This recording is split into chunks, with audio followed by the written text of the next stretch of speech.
Assalamualaikum warahmatullahi wabarakatuh. Innal hamdalillah nahmaduhu wa nasta'inuhu wa nastaghfiruhu wa nastahdihi wa natubu ilayh. Wa na'udzu billahi min shururi anfusina wa min sayyiati a'malina. Man yahdihillahu fala mudilla lahu wa man yudlil fala hadiya lahu. Wa ashhadu an la ilaha illallah wahdahu la syarika lahu. وأشهد أن محمدا عبده ورسوله صلى الله عليه وعلى آله وأصحابه وسلم تسليما كثيرا. أما بعد فإن أصدق الحديث كتاب الله وخير الهدى هدى محمد صلى الله عليه وسلم وشر الأمور محدثاتها فإن كل محدثة بدعة وكل بدعة ضلالة وكل ضلالة في النار.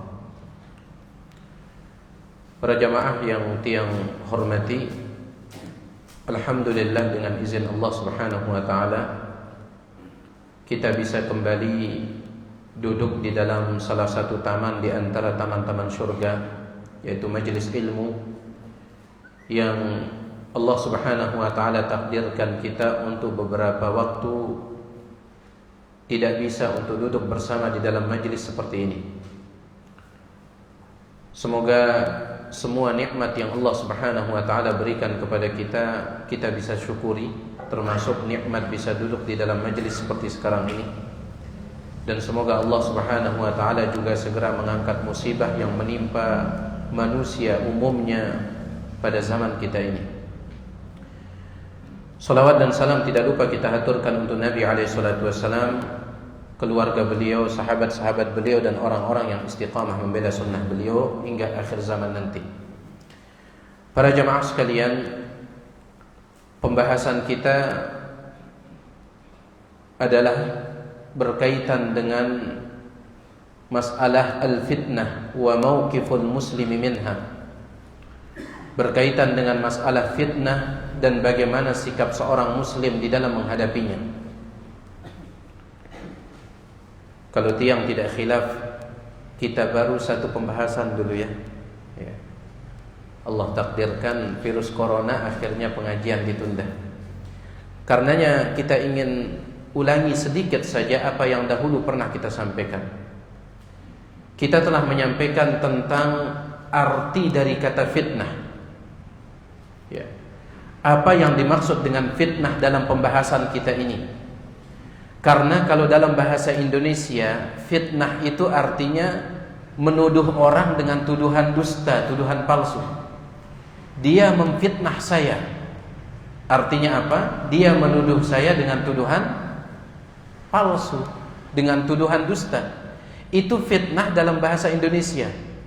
Dan bukan itu yang kita maksud dalam kajian kita ini. Adapun makna fitnah yang akan kita baca di dalam kitab ini dan seterusnya, kata para ulama, jima'u makna al-fitnah, intisari dari makna fitnah, ya. Al-ibtila' wal-imtihan wal-ikhtibar, ujian. Itu arti fitnah. Ketika kita mengatakan Allah memfitnah kita, maksudnya Allah menguji kita. Bukan maksudnya Allah menuduh kita dengan tuduhan palsu. Tidak mungkin ya. Jadi saya ingin antum bedakan dulu apa itu fitnah dalam bahasa Indonesia dan apa itu fitnah di dalam kitab yang akan kita kaji ini. Fitnah dalam bahasa Indonesia menuduh orang dengan tuduhan dusta, itu tidak kita bahas. Yang kita bahas adalah fitnah dalam artian ujian.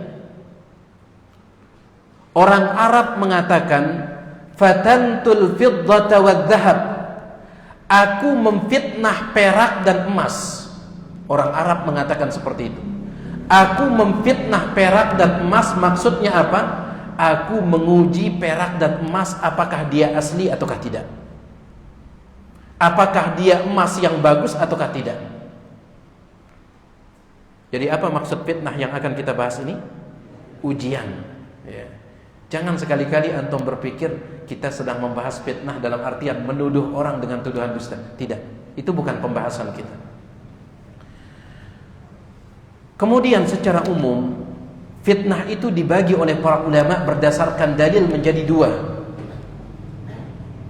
Yang pertama disebut dengan al-fitanul khassah, fitnah yang sifatnya khusus.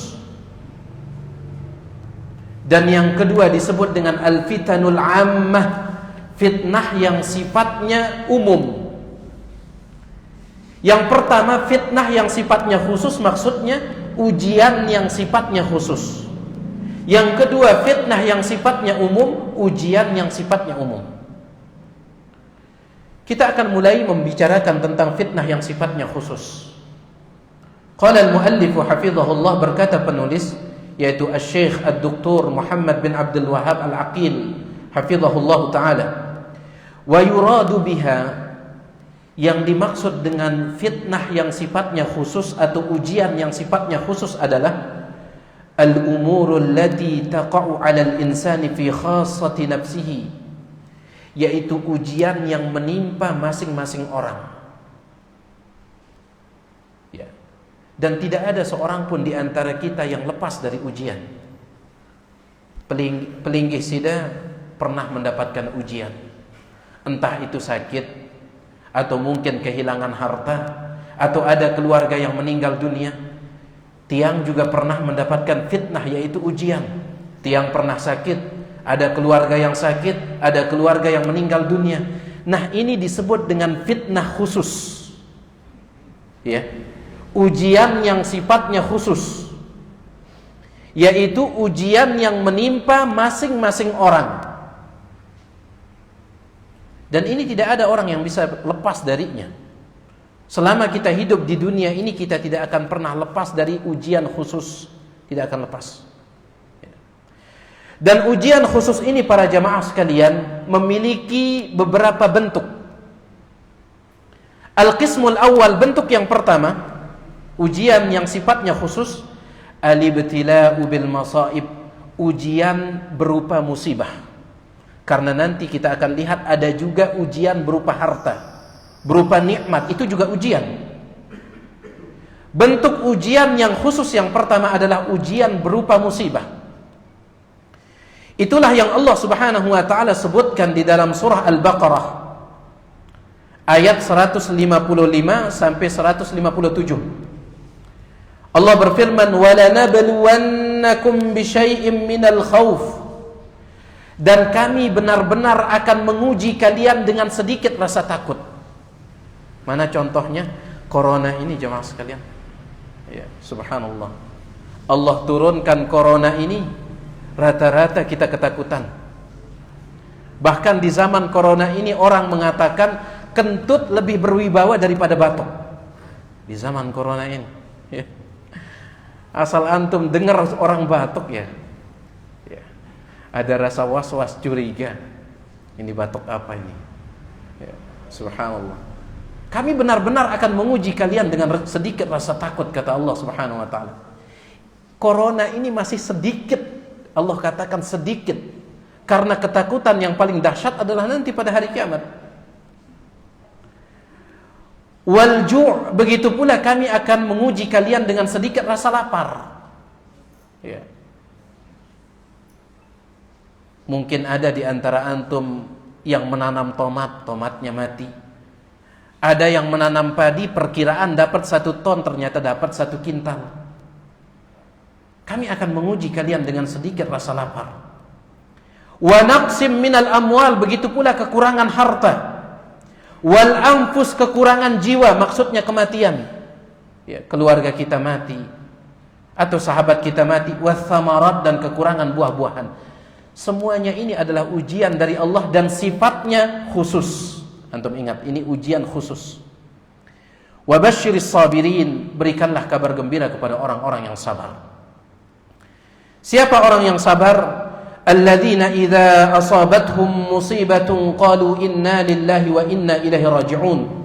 Yaitu orang-orang yang apabila ditimpa oleh musibah, ujian khusus, mereka mengucapkan inna lillahi wa inna ilaihi raji'un.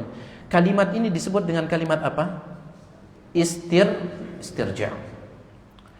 Dan kalimat istirja' ini kita ucapkan setiap kita mendapatkan musibah, apapun bentuknya. Makanya dahulu para ulama ketika misalkan mati lampu, mereka mengucapkan inna lillahi wa inna ilaihi raji'un. Ya. Apapun musibah yang menimpa mereka, mereka ucapkan ini. Bukan hanya kematian, bukan. Ulaika alaihim salawatun min rabbihim wa rahmah.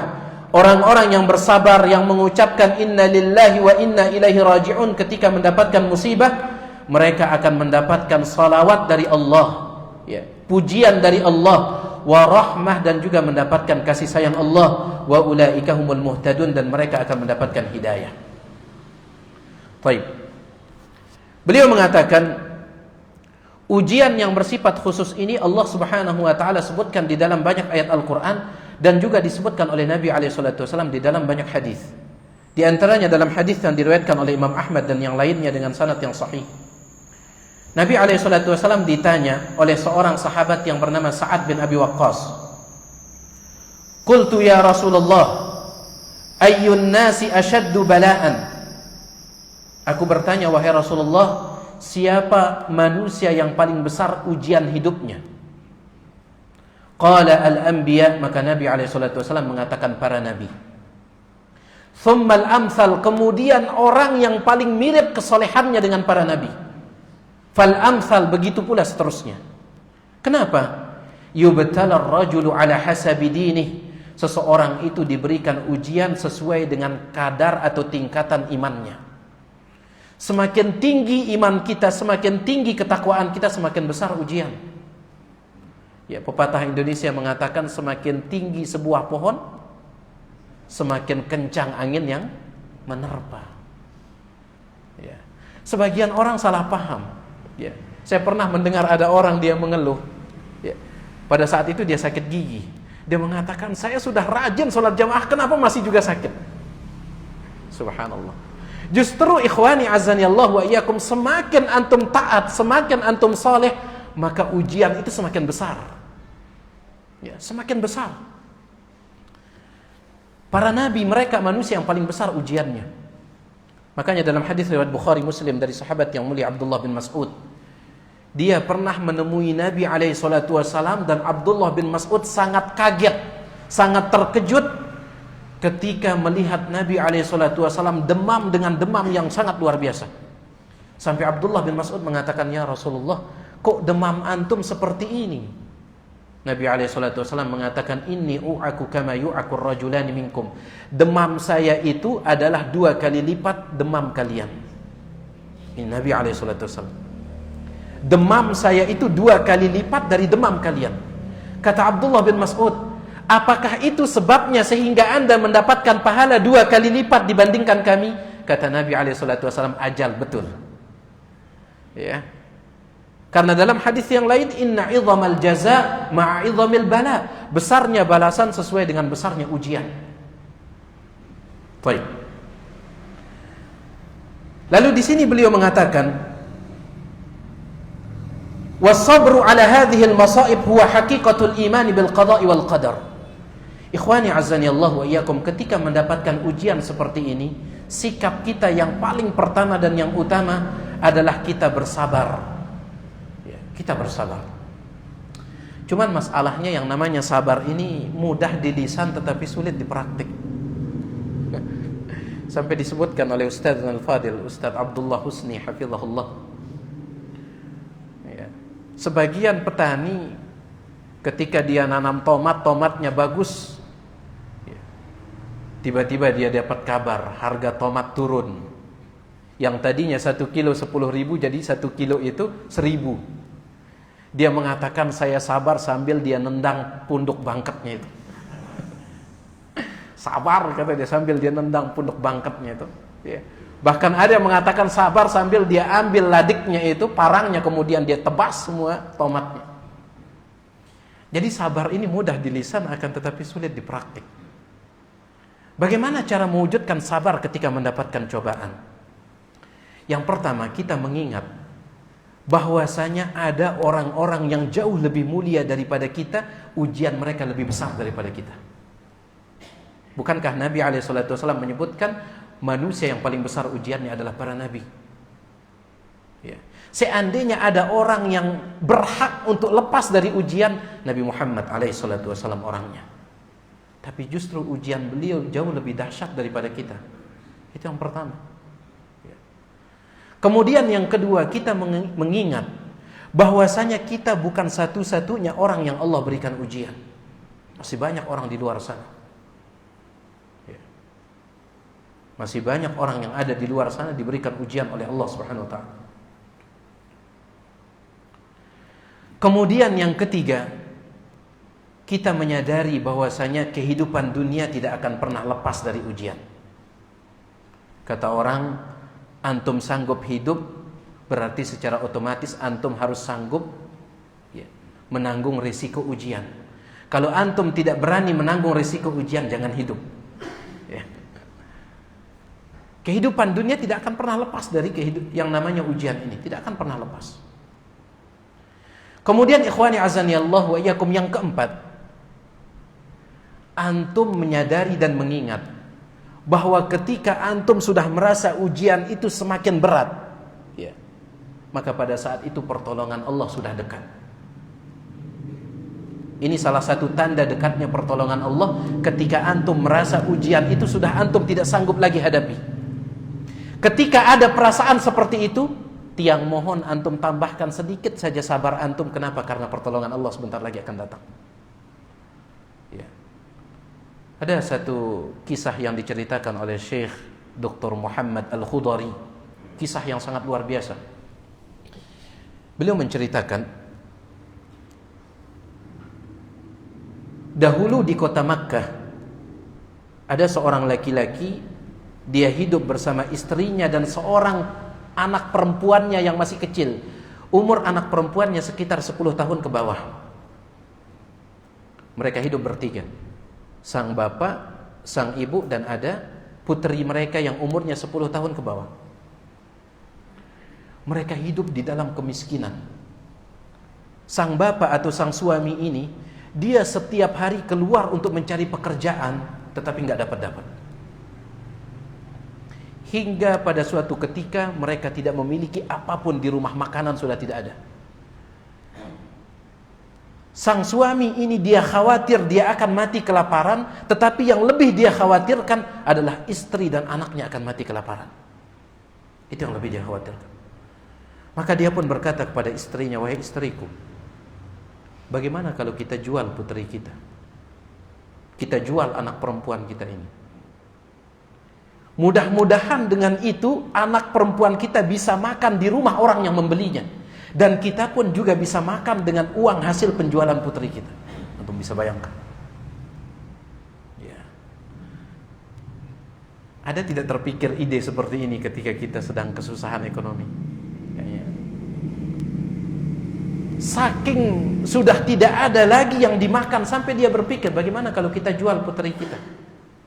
Istrinya di awal-awal menolak, karena ini ide yang sangat gila.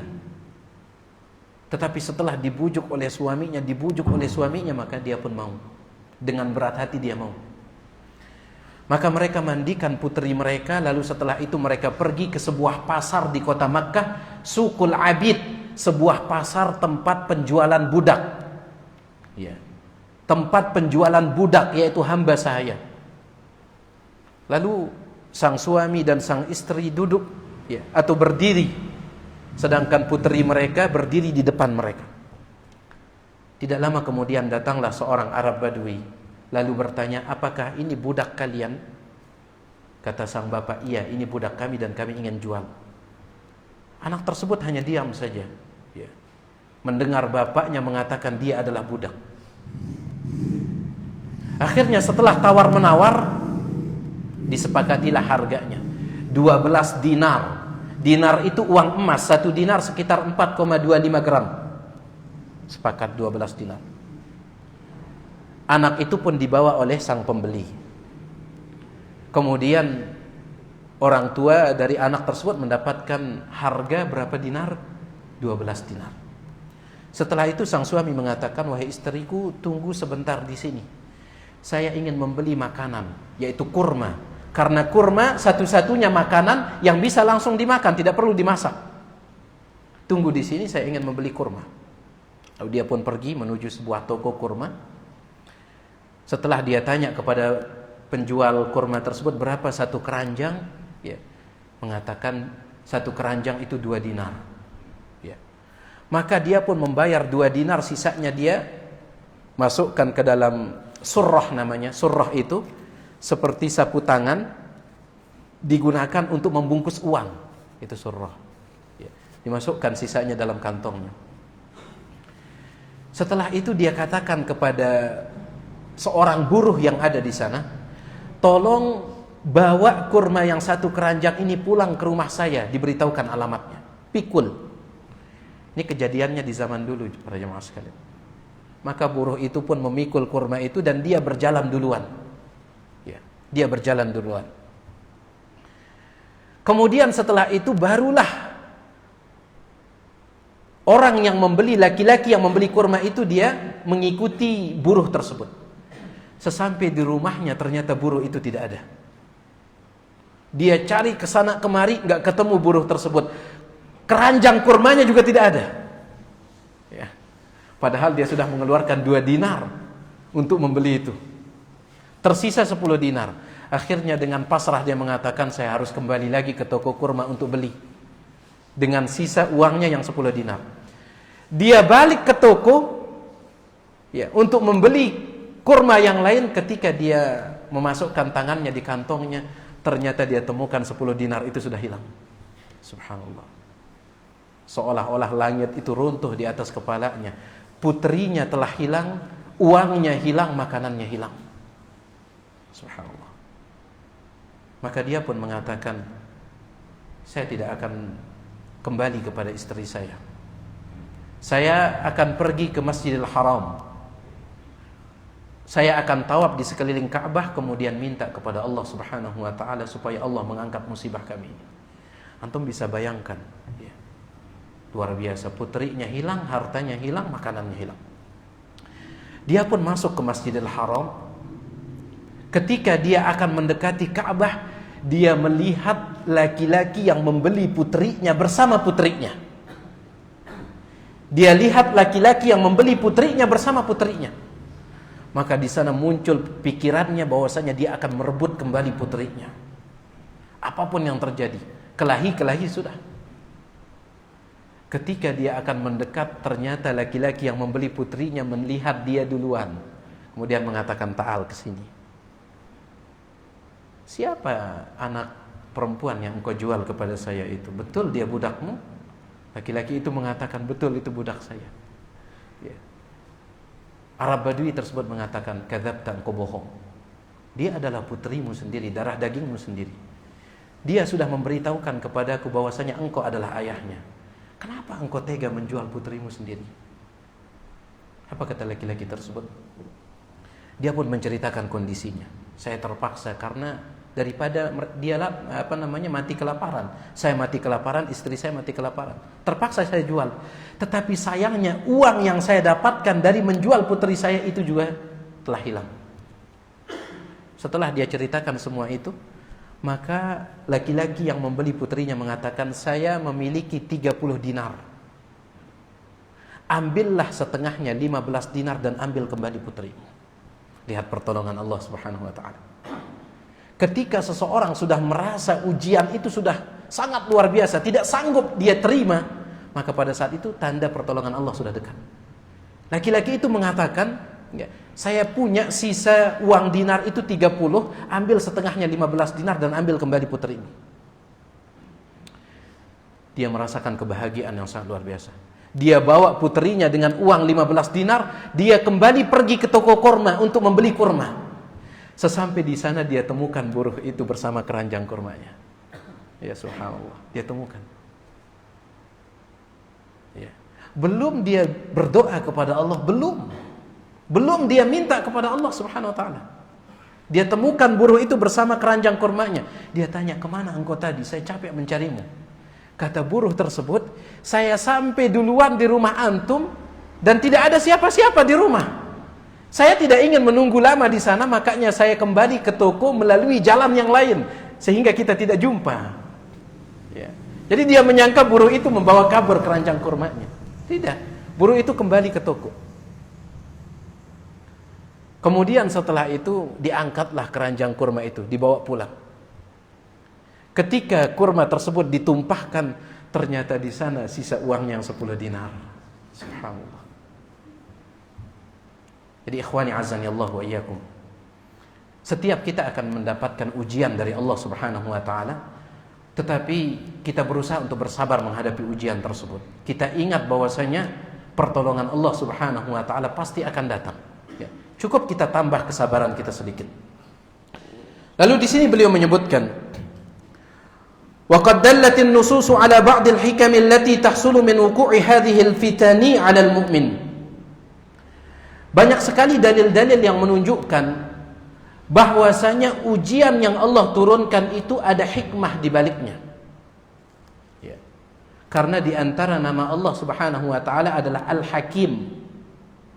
Apa arti Al-Hakim? Dzul hikmatil balighah, Tuhan yang maha memiliki hikmah yang sangat luar biasa. Tetapi sebagian dari hikmah itu kadang kita ketahui, sebagiannya tidak kita ketahui. Tidak mungkin Allah berbuat sia-sia. Ya. Makanya di antara ucapan orang yang beriman ketika memperhatikan ciptaan Allah, apa ucapan mereka? Rabbana ma khalaqta hadza batila. Wahai Rabb kami, Engkau tidak pernah menciptakan semua ini sia-sia. Sampai ketika Allah menciptakan nyamuk pun itu tidak sia-sia. Ketika Allah menciptakan iblis pun, makhluk yang paling jahat, itu tidak sia-sia. Apalagi ketika Allah menurunkan ujian. Ya. Ada hikmah di balik itu para jemaah sekalian. Dan itu disebutkan oleh banyak dalil. Di antara hikmahnya adalah famin dzalik, yang pertama, raf'ud darajat, untuk mengangkat derajat kita. Sebagaimana disebutkan dalam hadis yang diriwayatkan oleh Imam Abu Dawud dengan sanad yang disahihkan oleh Syalbani rahimahullah. Nabi alaihi salatu wasallam bersabda, "Innal 'abda idza sabaqat lahu minallahi manzilatun lam yablugha bi'amalihi." Apabila seorang hamba Allah sudah menetapkan baginya sebuah derajat di dalam surga. Ya. Misalkan si fulan derajatnya di dalam surga adalah derajat yang ke-96. Tingkatan surganya tingkatan 96 misalkan. Ternyata tingkatan surganya itu tidak bisa dia dapatkan dengan amal solehnya, tidak bisa. Sebanyak apapun amal soleh yang dia lakukan sepanjang hidupnya, tingkatan surga yang Allah catatkan itu tidak bisa dikejar oleh amal solehnya. Maka bagaimana caranya supaya dia mendapatkan tingkatannya itu? Ibtalahu Allahu fi jasadihi, Allah berikan dia cobaan dan ujian. Untuk apa? Untuk mengangkat derajatnya, supaya tingkatan yang 96 itu bisa dikejar. Karena kalau seandainya sekedar bermodalkan amal soleh tidak cukup, ya, maka dia diberikan ujian oleh Allah Subhanahu wa taala, baik pada dirinya, au fi malihi, atau hartanya, au waladihi, ataupun anaknya. Thumma sabbarahu ala dzalik, kemudian Allah jadikan dia bersabar menerima ujian tersebut. Kemudian fayublighuhu Allahul manzilata allati sabaqat lahu minallahi ta'ala, sehingga dengan itu dia pun bisa mencapai derajat yang telah Allah tetapkan itu. Jadi ini dia hikmah cobaan, ya, untuk mengangkat derajat kita. Ya. Sebagaimana ketika kita dahulu sekolah, ketika antum ingin naik kelas, apakah langsung naik kelas atau ada ujian dulu? Ada ujian. Ya, ada ujian. Kalau seandainya antum tidak datang ujian naik kelas, bisa jadi antum dipecat. Masih mending kalau seandainya antum dibiarkan sekolah di sana, bisa jadi dipecat. Oleh karena itu ujian itu tujuannya adalah untuk mengangkat derajat. Makanya orang Arab mengatakan, bilimtihan yukramul mar'u aw yuhan. Bilimtihan, dengan ujian seseorang itu dimuliakan ataukah dihinakan. Dengan ujian kita bisa mengetahui apakah kita pantas dimuliakan, dinaikkan derajatnya, ataukah justru kita, ya, lebih pantas untuk dihinakan. Nah, ini dia hikmah yang pertama para jemaah sekalian. Hikmah yang kedua, takfirus sayyi'at, untuk menggugurkan dosa. Ya, untuk menggugurkan dosa. Sebagaimana dalam hadis yang diriwayatkan oleh Imam Bukhari Muslim, "Ma min muslimin yusibuhu adzan." Tidaklah seorang muslim ditimpa oleh sebuah cobaan, sebuah ujian, syaukatun fama fauqaha, Meskipun itu berupa duri yang menusuk kaki antum. Ya, antum sedang jalan, tiba-tiba qadarullah Allah takdirkan antum menginjak duri. Itu juga cobaan. Tidaklah seorang muslim ditimpa oleh cobaan meskipun itu sekedar duri yang menusuk kakinya, illa kaffarallahu biha khatayahu, kecuali dengan ujian tersebut Allah menggugurkan dosanya, kama tahuttu syajaratu waraqaha, sebagaimana sebuah pohon menggugurkan dedaunannya. Subhanallah. Bahkan dalam sebuah hadis yang diriwayatkan oleh Imam Ahmad, Imam Tirmidzi dan yang lainnya dengan sanad yang sahih, Nabi alaihi salatu wasallam bersabda, "Ma yazalul bala'u bil mu'mini wal mu'minati fi nafsihi wa waladihi wa malihi." Apabila cobaan terus menimpa orang yang beriman, menimpa dirinya, menimpa anaknya, menimpa hartanya, terus menerus cobaan, hatta yalqallah wa laysa alaihi khati'ah, maka nanti pada hari kiamat dia berjumpa dengan Allah tanpa membawa dosa sedikit pun, karena dia sudah dibersihkan oleh Allah Subhanahu wa taala. Makanya Ustadzuna Al-Fadil Ustadz Yazid bin Abdul Qadir Jawas hafizahullah ta'ala, ya, di pengajian beliau ketika gempa dulu di Sembalun, beliau mengatakan, al-musibatu lil mu'min ni'mah. Musibah bagi orang yang beriman itu sebenarnya adalah nikmat, ya, kalau kita pahami hikmah di belakangnya, hikmah di balik musibah tersebut. Musibah bagi orang yang beriman itu adalah nikmat. Musibah itu mengangkat derajat kita, diangkatnya derajat kita itu nikmat. Musibah itu menggugurkan dosa kita, digugurkannya dosa kita itu adalah nikmat. Ya, subhanallah. Yang ketiga di antara hikmah dari cobaan dan ujian, ya, adalah tumayyizus shadiqa min ghairihi, untuk membedakan antara orang yang betul-betul beriman dengan orang yang sekedar mengaku beriman. Itu fungsi daripada cobaan dan ujian, ya, untuk menyaring siapa yang betul-betul beriman dan siapa yang betul-betul sekedar berdusta di dalam pengakuannya. Sebagaimana firman Allah Subhanahu wa taala di dalam surah Al-Ankabut, "Walaqad fatanna alladhina min qablihim fala ya'lamanna alladhina shadaqu wa la ya'lamanna al-kadhibin." Kami telah memberikan fitnah, artinya cobaan dan ujian kepada orang-orang sebelum mereka, maka Allah pun mengetahui siapa yang jujur dan Allah mengetahui siapa yang berdusta. Ya. Banyak orang ketika dakwah ini masih berada, dakwah ini sedang jaya-jayanya, banyak orang mengatakan saya ikut dakwah ini. Tetapi ketika ada cobaan yang datang kepada dakwah ini, banyak rintangan, banyak macamnya, saat itulah terlihat siapa yang betul-betul mengikuti dakwah ini dan siapa yang sekedar numpang saja. Ya. Ketika datang cobaan, banyak yang hilang. Ya, makanya Allah yarham Asy-Syaikh Husni rahimahullahu taala, dahulu sering beliau mengatakan, kita ini seperti pasir yang sedang dierok, terus dierok oleh Allah Subhanahu wa taala. Kita yang sedang kumpul ini masih dierok oleh Allah Subhanahu wa taala. Ya. Kita sedang dierok. Apakah kita betul-betul akan pantas untuk dimuliakan dengan surga Allah Subhanahu wa taala, ataukah kita akan dihinakan oleh Allah Subhanahu wa taala, wal iyad billah. Melalui ujian Allah Subhanahu wa taala timpakan kepada kita. Ujian entah berupa ujian kepada tubuh kita, kepada harta kita, kepada keluarga, ataupun ujian dakwah. Ya. Antum lihat betapa banyak orang yang dahulunya dia ikut dakwah, tetapi gara-gara melihat dakwah ini banyak rintangannya, banyak tantangannya, akhirnya dia pun keluar. Terus kita dierok oleh Allah Subhanahu wa taala. Subhanallah. Nah, ini dia ikhwani azani Allah wa iyyakum beberapa hikmah dari cobaan dan ujian. Yang pertama, mengangkat derajat. Yang kedua, menggugurkan dosa. Yang ketiga, untuk menyaring kita, siapa di antara kita yang pantas dimuliakan dan siapa yang lebih berhak untuk dihinakan. Tapi di sini ada satu permasalahan yang sangat penting sekali yang dijelaskan oleh Syekh, dan ini sering ditanyakan. Kapan seseorang itu dia mengetahui apa yang menimpanya itu betul-betul ujian ataukah itu hukuman? Ya, sering pertanyaan seperti ini. Apakah yang menimpa saya ini adalah hukuman dari Allah ataukah ini benar-benar ujian?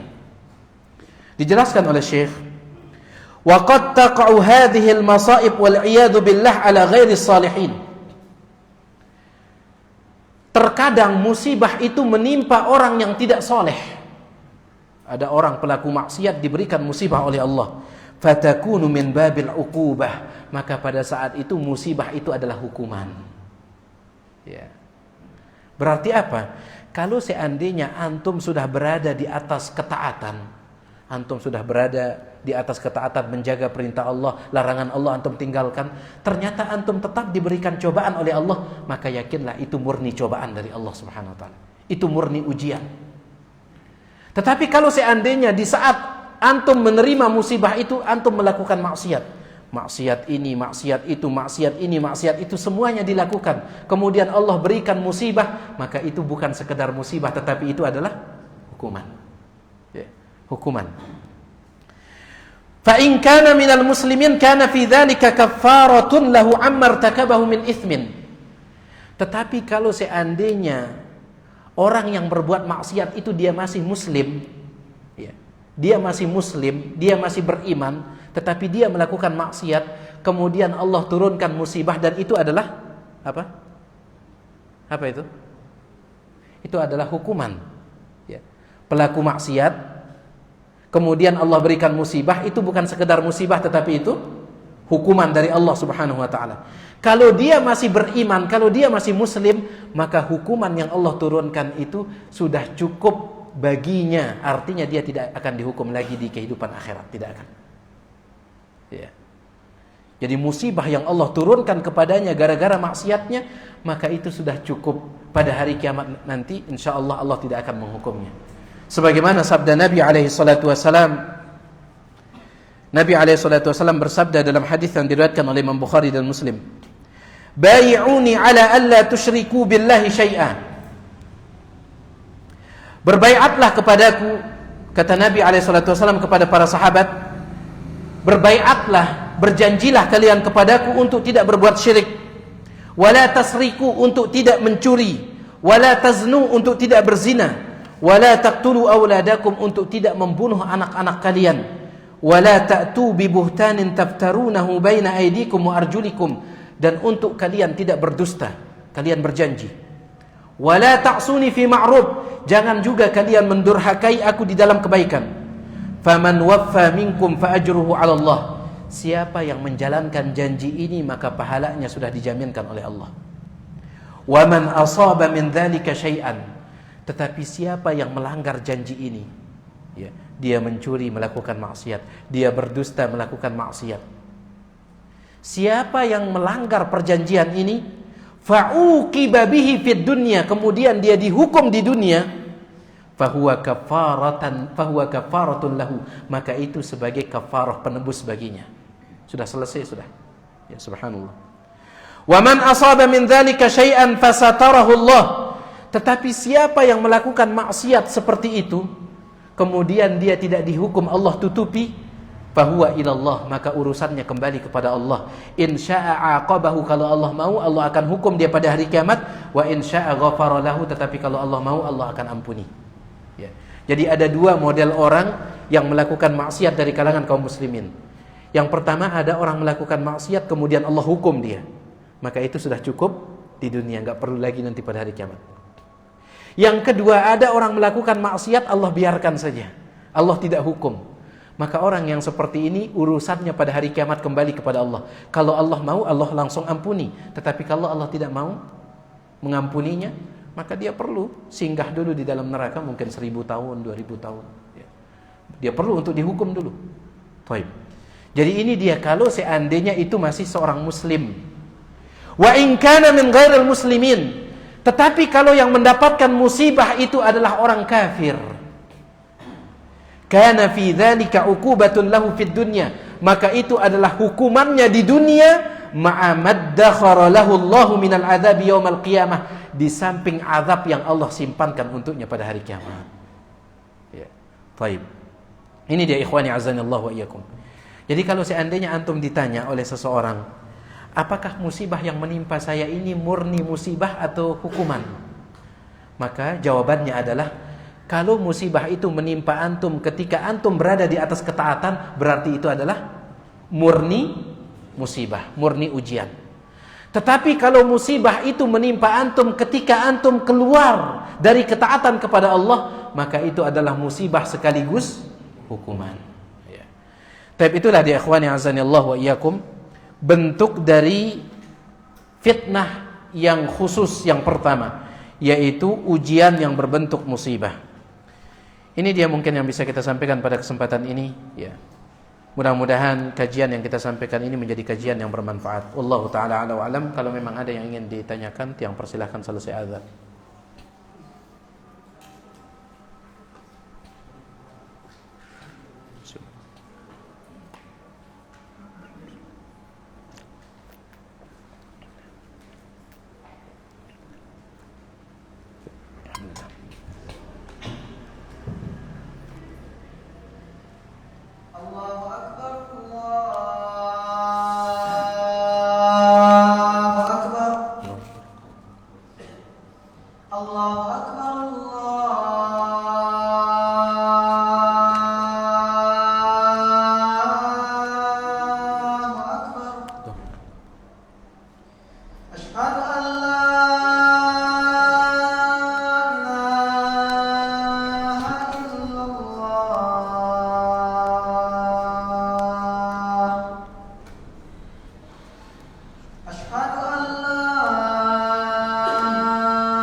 Di sini ada beberapa pertanyaan. Yang pertama, seseorang berbuat dosa kemudian diberi musibah berupa kematian atas dirinya. Apa itu juga kafarah? Tentu tidak. Ya. Kalau seandainya kematian itu adalah kafarah untuk menebus dosa-dosanya, maka tidak akan ada yang dihukum. Asal berbuat maksiat mati, terhapus semuanya, siapa yang akan dihukum? Ya. Baik. Yang dimaksud dengan musibah itu sebagai kafarah adalah musibah yang menimpanya di saat dia masih hidup. Ya. Di saat dia masih hidup. Itu pun wallahu ta'ala a'la wa alam, tidak semua dosa yang terhapus oleh musibah, tidak. Bahkan di dalam sebuah riwayat dikatakan bahwasanya di antara dosa yang Allah segerakan hukumannya, di samping ada juga yang Allah simpankan pada hari kiamat, adalah di antaranya adalah durhaka kepada kedua orang tua. Ya, Allah segerakan hukumannya berupa apa? Berupa kehidupan sang anak tersebut tidak nyaman. Kehidupannya tidak tentram. Meskipun dia hidup dengan banyak harta, tetapi dia tidak merasakan kebahagiaan. Itu hukuman yang Allah segerakan di samping hukuman yang Allah simpankan pada hari kiamat. Jadi tidak semua dosa terhapus oleh musibah. Wallahu ta'ala a'lam wa a'lam. Bagaimana seharusnya wanita itu berpakaian dan apa hukumnya menggunakan pakaian yang bermotif seperti motif bunga dan lain-lain? Wallahu ta'ala ala wa alam. Yang terbaik bagi seorang wanita adalah dia menggunakan pakaian yang paling bisa menghindarkan dia dari perhatian laki-laki. Makanya Syalbani rahimahullah, beliau mengatakan pakaian yang terbaik itu yang berwarna apa? Yang berwarna putih berdasarkan hadis Nabi SAW. Tetapi saya berpendapat untuk wanita yang terbaik adalah yang berwarna hitam, kata beliau. Meskipun hadisnya mengatakan bahwasanya pakaian yang terbaik yang berwarna putih. Wallahu a'lam, kata beliau, itu khusus bagi laki-laki. Adapun wanita yang terbaik adalah yang berwarna hitam. Kenapa? Karena itu lebih menutup auratnya. Ya. Maka dihindarkan seorang wanita itu dia menggunakan pakaian yang terlalu banyak motifnya sehingga menarik perhatian laki-laki. Ya. Ada motif yang seperti lampu disco itu. Ya, lalu kerlap-kerlip ya. Subhanallah. Ada motif seperti itu. Itu dihindarkan, ikhwani azanillah wa iyyakum. Syekh Muhammad bin Shalih Al-Utsaimin rahimahullah, beliau ditanya, boleh tidak seorang wanita dia menggunakan perhiasannya ketika dia keluar rumah, ya seperti jam tangan dan yang lainnya? Beliau mengatakan, saya khawatir itu masuk dalam firman Allah Subhanahu wa taala, wala tabarrajna tabarrujal jahiliyatil ula. Jangan bersolek seperti cara orang-orang jahiliyah dahulu. Ada sebagian wanita ketika di dalam rumah jam tangannya nggak pernah dipakai. Nanti ketika keluar rumah baru dipakai. Ya, ini termasuk, ikhwani azanillah wa iyyakum, dikhawatirkan oleh para ulama masuk dalam kategori itu. Jadi maksud saya adalah para wanita dia usahakan gunakan pakaian yang paling menjauhkan dia dari fitnah. Karena fitnah wanita ini sangat luar biasa. Dahulu Al-Imam Sa'id Ibnul Musayyib ketika dia berumur sekitar 70 tahunan dan pada saat itu matanya sudah rabun. Ya. Dalam sebagian riwayat mengatakan salah satu mata beliau itu sudah rusak, tidak bisa melihat, yang satunya sudah rabun. Yang satunya total nggak bisa melihat, yang satunya rabun. Apa kata beliau? Fitnah yang paling saya khawatirkan saat ini adalah fitnah wanita. Subhanallah. Di usia seperti itu. Sampai murid-murid beliau mengatakan, wahai imam, wanita pun sudah kayaknya tidak suka lagi sama antum.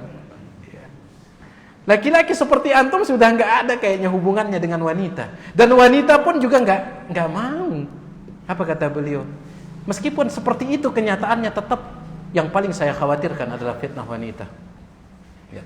Maka tolong para wanita bantu kami para lelaki untuk menghindarkan diri dari fitnah Anda. Ya. Bantu. Karena Nabi SAW bersabda, "Idza kharajatil mar'atu istashrafaha syaitan." Apabila seorang wanita keluar dari rumahnya, maka syaitan akan istashrafaha. Yang namanya istashrafaha itu, syaitan akan menjadikannya sebagai bahan perhatian. Mohon maaf ya.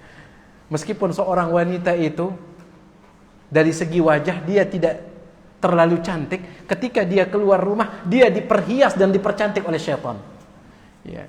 Sampai dahulu Ustadzun Al-Fadil rahimahullah, Al-Ustadz Fauzi Athhar rahimahullah, beliau punya istilah. Ya. Kata beliau, wanita BMW, kata beliau. Body mengalahkan wajah, kata beliau. Ya.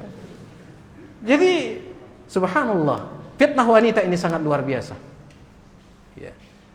Dahulu ada seorang wanita datang di zaman Nabi SAW. Dia berasal dari luar kota Madinah. Dia ingin masuk Islam. Dia berangkat dari kampungnya menuju kota Madinah dan dia sampai di Madinah ketika tiba waktu salat subuh. Dia sampai di kota Madinah di saat waktu salat subuh. Karena saat itu gelap, belum ada lampu dan yang lainnya, gelap. Maka dia pun langsung masuk ke dalam masjid untuk salat subuh dan dia bersop di sop laki-laki. Sahabat yang ada di sampingnya ngerasa kayaknya ada yang nggak beres ini. Ya. Akhirnya sahabat itu pun berbicara di dalam salat. Dia mengatakan, "Aimra'atun anti? Apakah engkau wanita?" Dalam salat itu. Kata wanita tersebut, "Na'am, iya." Apa kata laki-laki tersebut? "Subhanallah, engkau hampir saja memfitnah saya." Syekh Abdul Razak bin Abdul Muhsin Abbad Al-Badr ketika membawakan riwayat ini, beliau mengatakan, lihat ya, yang mengucapkan itu adalah manusia yang paling mulia setelah Nabi SAW, yaitu para sahabat. Para sahabat yang iman mereka itu sudah direkomendasikan, sudah dipuji oleh Allah dan Rasulnya. Sempat-sempatnya mengatakan, hampir saja saya terfitnah olehmu. Ini sahabat. Dia mengucapkannya di tempat yang sangat mulia, Masjid Nabawi. Dan dia mengucapkannya ketika melakukan ibadah yang sangat mulia, yaitu sholat. Bagaimana dengan kita? Makanya sekali lagi para wanita, tolonglah bantu kami ya, untuk menghindarkan diri dari fitnah Anda. Allah Ta'ala a'lam wa a'lam. Apa kiat-kiat kita untuk melakukan amar ma'ruf nahi mungkar? Karena ana kalau beramar ma'ruf terkadang ada rasa malu, rasa takut, dan rasa tidak enak. Ya. Nabi SAW menyebutkan bahwasanya Allah Subhanahu wa Ta'ala lebih berhak untuk kita malu kepadanya. Kemudian Allah Subhanahu wa Ta'ala berfirman, "Wala takhshawhum wakhshawni." Jangan kalian takut kepada mereka, takutlah kepadaku. Ya. Jadi disebutkan oleh para ulama, as-sakitu 'anil batili syaitanun akhras. Orang yang diam, dia membiarkan keburukan, kemaksiatan dilakukan, dia tidak mau tegur, padahal mampu dia tegur, tapi karena alasan malu lah, alasan tidak enak, akhirnya dia mendiamkan kemaksiatan tersebut. Dia adalah syaitan paku. Itu kata para ulama. Milih sudah jadi syaitan paku, kita tidak mau, jamaah sekalian. Itu syaitan bisu, kata para ulama. Yang mendiamkan kemaksiatan itu adalah syaitanun akhras, syaitan bisu. Ya. Sedangkan wannatiqu bil batil, orang yang selalu berbicara dengan kebatilan, itu syaitanun natiq, itu adalah syaitan yang pandai berbicara. Ya. Jadi kita tidak ingin menjadi syaitan yang bisu. Sampaikan saja. Ya. Rasa malu itu terbagi menjadi dua. Ada malu yang terpuji dan ada malu yang tercela. Mana dia malu yang terpuji dan mana malu yang tercela? Syekh Abdul Razzaq bin Abdul Muhsin Abbad Al-Badar mengatakan malu yang terpuji adalah malu yang menghalangi kita dari kemaksiatan. Itu malu yang terpuji. Malu yang tercela adalah malu yang menghalangi kita dari ketaatan. Itu malu yang tercela. Ya. Taib. Jadi singkirkan rasa malu seperti ini, sampaikan. Dan tugas antum adalah menyampaikan, bukan menjadikan orang menerima ataukah tidak. Ya. Adapun masalah dia menerima ataukah tidak, itu urusannya dengan Allah Subhanahu wa Ta'ala. Tapi itu dia, ikhwani azani Allah wa iyyakum. Ada yang lain?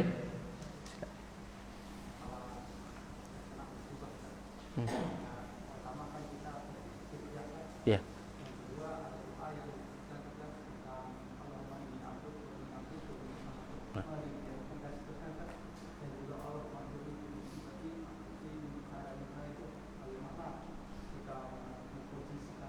Baik. Banyak doa yang kita ucapkan ketika mendapatkan musibah. Ya. Bagaimana kita memposisikan atau mengurutkannya? Itu maksud pertanyaan tuh. Ada dalam hadis yang lain yang dinyatakan sahih oleh Syalbani rahimahullahu taala, justru yang pertama yang kita ucapkan ketika mendapatkan musibah adalah hamdalah, memuji Allah. Alhamdulillah. Baru setelah itu diiringi dengan inna lillahi wa inna ilaihi raji'un. Itu disebutkan dalam sebuah hadis. Ya. Saya carikan dulu antum hadisnya, karena saya lupa riwayat siapa ini. Dalam hadis tersebut dikatakan, ketika malakul maut mencabut nyawa seorang hamba, di mana hamba tersebut adalah anak dari seseorang, itu yang dicabut oleh malakul maut. Maka Allah Subhanahu wa Ta'ala bertanya kepada malakul maut, apakah engkau telah mencabut? Nah, hadisnya diriwayatkan oleh Imam Tirmidzi. Ya, mohon maaf dengan sanad yang dihasankan oleh Syalbani. Saya bacakan antum hadisnya. Idza mata waladul abdi, apabila ada seorang anak meninggal dunia, qala Allah li malaikatihi, maka Allah berkata kepada para malaikat yang mencabut nyawa anak tersebut, qabattum walada abdi, apakah kalian telah mencabut nyawa anak hambaku? Fayaquluna na'am, mereka mengatakan iya. Fayaqul qabattum samarata fuadihi, kalian telah mencabut buah hatinya? Ya. Fayaquluna na'am, malaikat mengatakan iya. Fayaqul, maka Allah mengatakan, madza qala abdi, apa yang diucapkan oleh orang tuanya ketika anaknya mati? Apa yang diucapkan? Fayaqulun, para malaikat tersebut mengatakan, hamidaka, dia memujimu, wastarja'a, kemudian mengucapkan istirja'. Ya. Sanggup sih dah? Mati terong aceh ada alhamdulillah. Inna lillahi wa inna ilaihi raji'un. Ya. Anak dah tabarakan. Alhamdulillah, inna lillahi wa inna ilaihi raji'un. Tentunya berat. Ya. Yang bisa mengucapkan seperti ini adalah orang-orang yang imannya sudah tinggi. Hamidaka wastarja'a, dia memujimu, kemudian dia mengucapkan istirja'. Tentunya dia mengucapkan alhamdulillahi ala kulli hal. Makanya Ustadzuna Al-Fadil Ustadz Mizan Qudusiyah LCMA hafizahullah ta'ala, beliau pernah mengatakan, mengucapkan alhamdulillah, memuji Allah ketika mendapatkan musibah, pahalanya lebih besar daripada memuji Allah ketika dapat nikmat. Kenapa? Karena lebih sulit. Ya. Memuji Allah ketika dapat musibah itu lebih besar pahalanya daripada memuji Allah ketika dapat nikmat, karena sulit tentunya. Kalau antum dikasih uang 1 juta, alhamdulillah, alhamdulillah, sampai berbusa terkadang. Mudah, kenapa? Karena nikmat. Tetapi ketika dapat musibah ngucapin alhamdulillah, subhanallah, berat. Ya, baik. Hanya orang-orang yang imannya sempurna yang bisa mengucapkan seperti ini. Kemudian setelah dia memuji Allah, mengucapkan istirja', jadi alhamdulillah ala kulli hal, inna lillahi wa inna ilaihi raji'un. Baru setelah itu dia baca Allahumma ajurni fi musibati wa akhluf li khairan minha. Setelah itu baru dia baca doa yang antum sebutkan tadi, diriwayatkan oleh Imam Ahmad. Ya. Meskipun riwayat tentang doa itu diperselisihkan oleh para ulama apakah dia sahih ataukah tidak. Wallahu taala ala wa alam, setidaknya dia hasan. Ya. Boleh dibaca doa tersebut. Allahumma inni abduk Allahumma inni abduk wa bnu abdik wa bnu amatik, dan seterusnya. Ya, sanad doa ini diperselisihkan oleh para ulama apakah dia sahih ataukah tidak, tapi wallahu alam setidaknya sanadnya hasan. Wallahu taala alam. Baik, kalau memang sudah tidak ada kita cukupkan sampai di sini. Kurang lebihnya saya mohon maaf ya, dan mudah-mudahan kajian kita ini menjadi kajian yang bermanfaat. Semoga Allah Subhanahu wa taala senantiasa memberikan kesabaran kepada kita di dalam menghadapi musibah, dan semoga Allah segera mengangkat musibah corona ini. Amin ya rabbal alamin. Subhanakallahumma wa bihamdika asyhadu an la ilaha illa anta astaghfiruka wa atubu ilaik. Assalamualaikum warahmatullahi wabarakatuh.